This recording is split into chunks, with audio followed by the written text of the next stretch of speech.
My coverage of Computex 2016 is proudly sponsored by Fractal Design, MSI, and G-Skill. Alright guys, I've made my way over to Galax and I'm rolling solo today. I don't have a camera person, so I'm just going to be behind the camera. But Galax of course makes graphics cards and some other things too that I'll show you in just a second. But in my efforts to bring you every single variety of GTX 1080 and 1070 that I can find at Computex, let's take a look at some of what Galax has to offer. So here's the proverbial wall of graphics cards, and the ones up at the top are the ones you're interested. Those are in the GTX 1070 and 1080 range. So we'll start on the far left. That's reference PCB designs. On the top is a GTX 1080 reference, well, it's got a reference PCB. Galax with the blower style cooler on that, a little bit of blue accents, pretty clean looking overall. Below that we have a GTX 1070 version.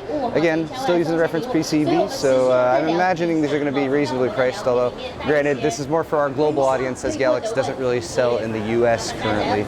To the right of that though, we have a couple more special versions. We have the EXOC versions of the GTX 1070 and 1080. These have kind of black shrouds, and they've actually done a bit of extra work with the cooling on them, especially the size of the PCB, the sides of the shroud, and of course the fans. We got a double fan solution for the EXOC up top on the GTX 1080, triple fan solution going on there for the 1070, and here they've also integrated some RGB LEDs. They actually did it in a sort of interesting way though. On the back plates, which it does have a back plate, looks pretty nice, they have a piece of acrylic that they've integrated there. The LEDs kind of shine through it and get a bit of rim lighting right around that edge. That's pretty nice looking actually. I don't know. I don't like those peg connectors on there though, those are ugly, but the card itself is beautiful. It also has RGB LEDs on the fans, so you know, RGB LED, all the things. That is definitely a theme of Computex's here.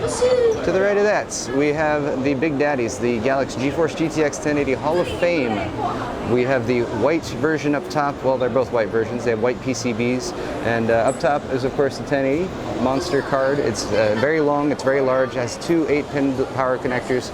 It does have a back plate on the back, but this one's like literally just attached to the wall, so there wasn't much I could do to get a look at that. Perhaps we will get some additional footage of it at a later date. Below that we have the GTX 1070 Hall of Fame. This one doesn't have the cooler on it, but I'm told they're going to be using the same cooler. Here you can see the very, very nice clean white PCB though. That is what Galax is fairly well known for.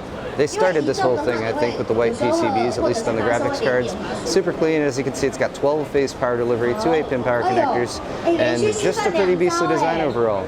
When it's in a white build, I feel like you should really go with the Galax card, but hey, if you're doing a white build, you might want some of this stuff down here too. Well, hey, check this out. Galax actually has a bunch of additional white PCB components that they have on display here, including SATA SSD with some LEDs. They, of course, have their high bandwidth SLI bridges, also available with Galax trim, so, you know, those are going to light up and everything.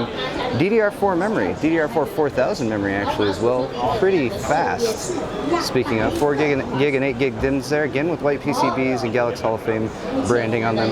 We have a PCIe SSD here as well, which looks pretty clean. And then we have little white M.2 drives.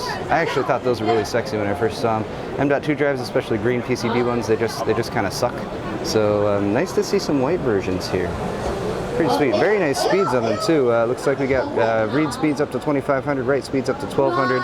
I believe they are NVMe, and yeah, it's really nice. They also have the variants that you connect to UDOT to. So you got the PCIe M.2 2280 version. You also got UDOT 2 compatibility, so if you want a little bit more storage, you can go with that.